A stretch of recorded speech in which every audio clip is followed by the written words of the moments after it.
వర్షాకాలం. చిన్నపిల్లల తల్లిదండ్రులు ఎంతసేపు కూడా ఈ వర్షాకాలంలో పిల్లలకు సంబంధించి దగ్గు, జలుబు ఇలాంటి వాటి గురించే భయపడుతూ ఉంటారు. కానీ ఇంకొక ప్రమాదం కూడా పొంచుంది. ఇదే వడదెబ్బ. మీరు విన్నది కరెక్టే. వడదెబ్బ కూడా వర్షాకాలం పిల్లల్ని అటాక్ చేసే రిస్క్ ఉంది. ఇది తెలుసుకోవటం అవసరం.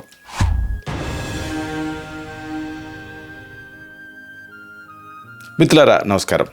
నేను మీ డాక్టర్ చిరుమామిళ్ళ మురళీ మనోహర్. ఈ వీడియోలో చాలా ముఖ్యమైన విషయాన్ని మనం తెలుసుకోబోతున్నాం. వర్షాకాలపు ఉక్కపోతతో పిల్లల ప్రాణానికి ముప్పొచ్చే రిస్క్ ఉంటుంది. ఇది అశ్రద్ధ చేయకూడదు. వర్షాలు పడుతున్నాయి కదా అని వాతావరణం చల్లబడిపోయింది అని మీరు నిశ్చింతగా ఉన్నారా? అయితే మీరు పొరపాటు పడినట్టే. ఎందుకంటే వర్షాకాలంలో గాలిలో ఉండే అదృశ్యమైన తేమ పిల్లల శరీరాన్ని నిశ్శబ్దంగా దహించేస్తుంది. వాతావరణంలో ఉష్ణోగ్రత తక్కువగా ఉన్నట్లు అనిపించినప్పటికీ కూడా గాలిలో తేమ శాతం ఎక్కువగా ఉన్నప్పుడు పిల్లల ఆరోగ్యం తీవ్రమైన ప్రమాదంలో పడుతుంది. పెద్దవాళ్ల శరీర నిర్మాణంతో పోలిస్తే పసిపిల్లల శరీరం వాతావరణంలో ఉండే వేడిని తట్టుకునే విధానం చాలా భిన్నంగా ఉంటుంది. అందువల్ల వాతావరణంలో ఉక్కపోత పెరిగినప్పుడు వాళ్ళలో శరీరంలో ఉండే నీటి శాతం పడిపోవటం చాలా త్వరగా జరుగుతుంది. గాలిలో ఈ తేమ ఎక్కువగా ఉన్నప్పుడు చర్మంపైన ఏర్పడే చెమట ఆవిరి కాకుండా ఉండిపోవటం వల్ల శరీరం తనంతట తాను చల్లబడలేక వెట్ బల్బ్ ఎఫెక్ట్ అనే ఒక ప్రమాదకరమైన స్థితికి చేరుకుంటుంది. బయట ఆటల్లో పడిపోయి దప్పిక వేసినా అడగలేని వయసులో ఉండే చిన్నారుల్లో అసాధారణమైన అలసట, తలనొప్పి, కండాల నొప్పులు లాంటి లక్షణాలు కనిపిస్తే తల్లిదండ్రులు వెంటనే అప్రమత్తం కావాలి. ఉక్కపోత తీవ్రత నుంచి పసిపిల్లల్ని సురక్షితంగా కాపాడటానికి వాళ్ళకి సరైన నీటి శాతం అందించడం, అలాగే లేత రంగులో ఉండే వదులైన కాటన్ దుస్తులు వేయటం లాంటి ముఖ్యమైన జాగ్రత్తలు తప్పనిసరిగా తీసుకోవాలి.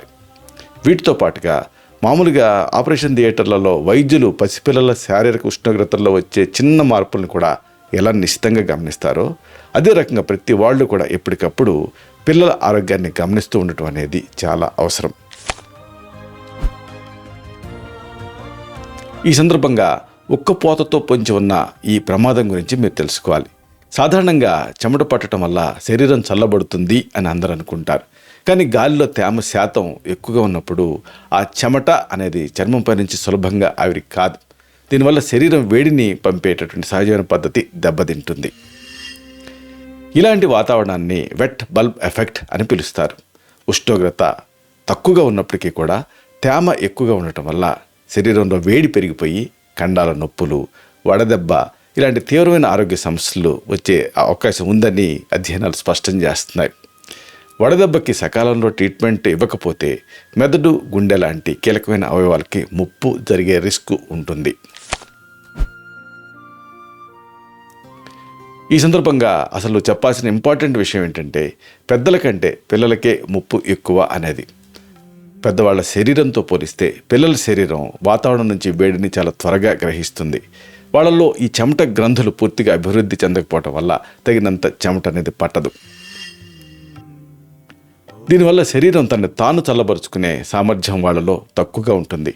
ఆటల్లో మునిగిపోయేటటువంటి వయసు కాబట్టి దప్పిక వేసినా కూడా పిల్లలు పెద్దగా పట్టించుకోరు. ముఖ్యంగా పసిపిల్లలు వాళ్ళకి ఆ కళ్ళు తిరుగుతున్నాయని, విపరీతమైన వేడిగా అనిపిస్తుందని మాటల్లో చెప్పలేరు.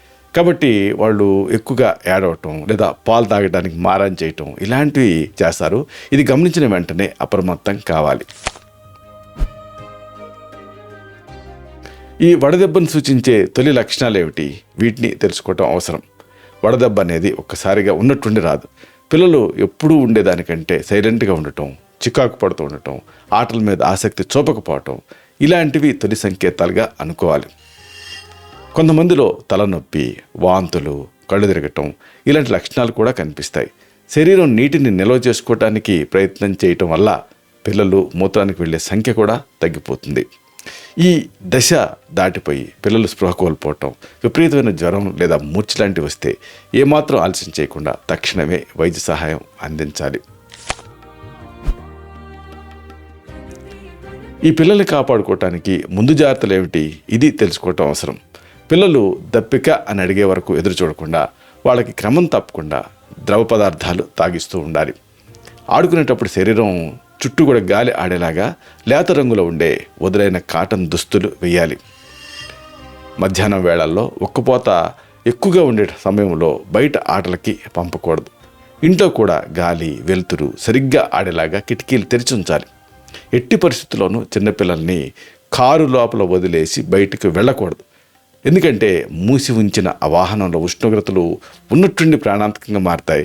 కొంతమంది చిన్నపిల్లలు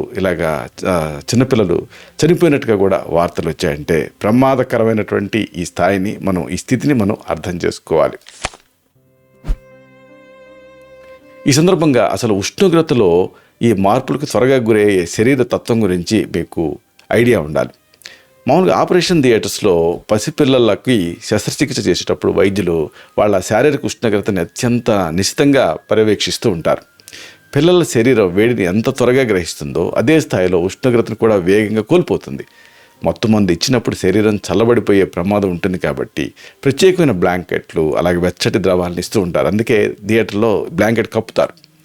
శారీరక ఉష్ణోగ్రతలో వచ్చే చిన్నపాటి మార్పులు కూడా పిల్లలు కోలుకునే విధానంపైన తీవ్రమైన ప్రభావం చూపిస్తాయి. బయట వాతావరణంలో ఉన్న లేదా చల్లటి గదిలో ఉన్న పిల్లలు వాళ్ళ శారీరక తత్వం ఉష్ణోగ్రతను చాలా సున్నితంగా స్పందిస్తూ ఉంటుంది కాబట్టి పిల్లల విషయంలో జాగ్రత్తగా ఉండాలి. అయితే మరి దీనికి ఏం చేయాలి? దీనికి సంబంధించి కొన్ని సూచనలు కొన్ని సలహాలు ఉన్నాయి. మెయిన్గా ఇలాంటివి పాటిస్తే అనవసరమైనటువంటి ఈ ఆందోళనకి తావుండదు, రిస్క్ ఉండదు. వీటిని మనం వరుసగా తెలుసుకుందాం. ముందుగా చెప్పాల్సింది ఏంటంటే డీహైడ్రేషన్ ఉందా లేదా అనేది గమనించాలి. అంటే ఈ హైడ్రేషన్ పర్యవేక్షణ అనేది చాలా ముఖ్యం. పిల్లలు ఆడుకుంటున్నప్పుడు క్రమం తప్పకుండా నీళ్లు, ఎలక్ట్రోలైట్ పానీయాలు ఇలాంటివి తాగిస్తూ ఉండాలి. దప్పిక అనిపించకపోయినప్పటికీ కూడా ప్రతి అరగంటకి ఒకసారి ద్రవ పదార్థాలు ఇవ్వటం ద్వారా శరీరంలో నీటి శాతం పడిపోకుండా కాపాడవచ్చు. అలాగే మరొక ముఖ్యమైనటువంటి విషయం ఉంది, అదే డ్రెస్సు. సరైనటువంటి దుస్తుల్ని ఎంపిక చేయడం చాలా అవసరం. వాతావరణంలో తేమ ఎక్కువగా ఉన్నప్పుడు పిల్లలకి ఎప్పుడూ వదులుగా ఉండే కాటన్ దుస్తులు మాత్రమే వేయాలి.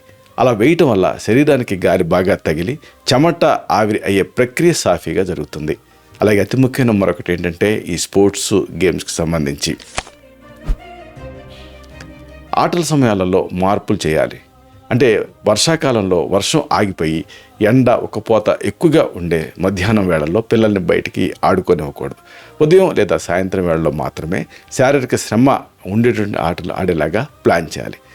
అలాగే ఈ హోమ్ అట్మాస్ఫియర్ గురించి కూడా కొంత మీకు ఐడియా ఉండాలి. ఇంటి వాతావరణం, ఇంట్లో గాలి వెలుతురు ఇవి బాగా ఆడేలాగా కిటికీలు తెరిచి ఉంచాలి. ఉక్కపోతగా అనిపిస్తే వెంటనే ఫ్యాన్లు ఉపయోగించి గది ఉష్ణోగ్రతని నియంత్రించాలి.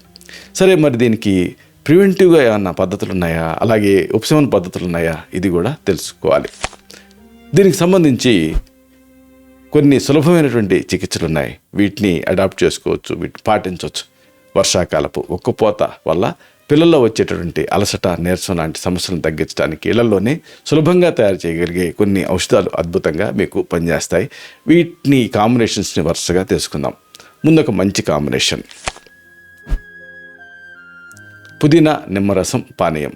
ఒక గ్లాసు గోరువెచ్చని నీళ్ళలో 10 పుదీనా ఆకుల రసం, సగం నిమ్మ చెక్క రసం, 1 చెంచా తేనె కలిపి పానీయంగా తయారు చేయాలి.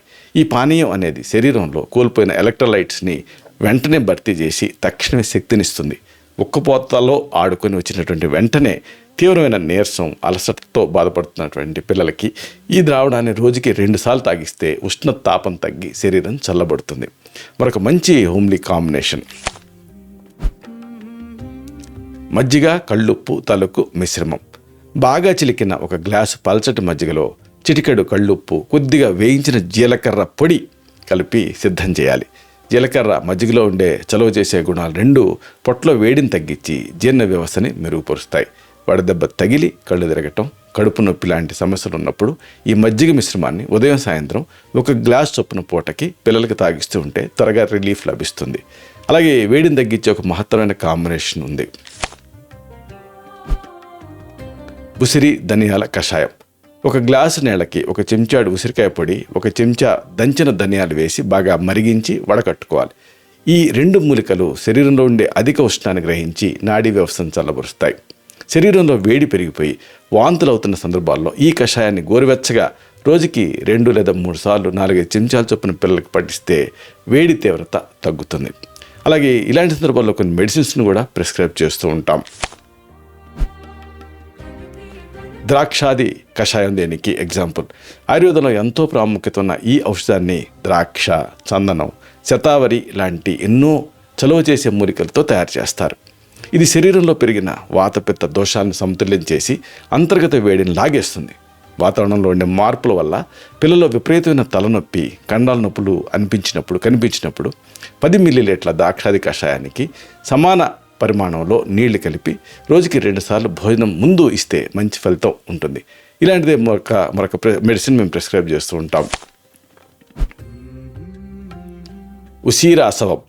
వట్టివేళ్లు, కమలం లాంటి శీతల మూలికల కలయికతో తయారయ్యే ఈ ఆయుర్వేద సిరప్ శరీరంలో ఏర్పడే మంటల్ని, దప్పికని తగ్గిస్తుంది. ఇది చెమట గ్రంథుల పనితీరుని మెరుగుపరిచి శరీరం తనంతట తాను చల్లబడేలాగా చేస్తుంది. వాతావరణంలో ఉక్కపోత వల్ల పిల్లలు మూత్రం పోసేటప్పుడు మంటగా ఉన్నా, తీవ్రమైన అల్సర్తో ఇబ్బంది పడుతూ ఉన్నా ఉసిరాసవం 10 మిల్లీలీటర్లను సమానంగా నీటితో కలిపి భోజనం తర్వాత రోజుకి 2 సార్లు ఇస్తూ ఉంటే మూత్రనాళాల ఇన్ఫెక్షన్స్ రాకుండా రక్షణ లభిస్తుంది. పసిపిల్లలు ఒక రకంగా చెప్పాల్సి వస్తే మొగ్గలు అని చెప్పొచ్చు. అంటే ఈ ఉక్కపోతకి వాడిపోకుండా చూసుకోవటం అనేది మన బాధ్యత. వాతావరణం ఎలా ఉన్నా సరే వాళ్ళ అవసరాలని ముందుగానే పసిగట్టి తగిన జాగ్రత్తలు తీసుకుంటే ఈ వర్షాకాలం కూడా వాళ్ళకి ఎంతో ఆరోగ్యకరమైన, ఆనందకరమైన ఆట విడుపుగా ఈ వర్షాకాలం మిగిలిపోతుంది. ఇలాంటి మరిన్ని ఇన్ఫర్మేటివ్ వీడియోస్ కోసం ఈ ఛానల్ని సబ్స్క్రైబ్ చేసుకోండి. అలాగే ఈ వీడియోలు అప్లోడ్ అవడంతోనే ఆ విషయం మీకు తెలియాలనుకుంటే బెల్ బటన్ క్లిక్ చేయండి. అప్పుడు మీకు ఒక నోటిఫికేషన్ వస్తుంది. ఆ నోటిఫికేషన్ని మీరు క్లిక్ చేస్తే ఆ వీడియోని మిస్ కాకుండా చూడగలుగుతారు. అలాగే ఈ వీడియో మీకు నచ్చితే లైక్ చేయండి. అప్పుడు ఇది మరింత ఎక్కువ మందికి రికమెండ్ అవుతుంది. ఈ వీడియో తలకు పర్పస్ అనేది సర్వ్ అవుతుంది. అంటే అందరికీ ఆరోగ్యం అన్న మన అభిలాష, మన ఆకాంక్ష నెరవేరుతాయి. అలాగే మీకు గమనిస్తే 3 డాట్స్ కనిపిస్తాయి. దానిపైన క్లిక్ చేస్తే కింద మీకు ఒక మెనూ పాప్ అవుతుంది. దాని మీద గమనిస్తే మీరు దాంట్లో హైప్ అని కనిపిస్తుంది. దాన్ని కూడా క్లిక్ చేస్తే ఇప్పుడు మీరు ఈ వీడియోని ఎలా చూస్తున్నారో అలా ఎక్కువ మంది ఈ వీడియోని చూడగలుగుతారు. ఈ వీడియో తలకు పర్పస్ అనేది సర్వ్ అవుతుంది. శతం జీవ శరదో వర్ధమానః, శతం హేమంతాన్ శతం వసంతాన్. 100 శరత్తులు, 100 హేమంతాలు, 100 వసంతాలు వర్ధిల్లుతూ జీవించండి. Stay healthy, stay happy, be positive, keep smiling.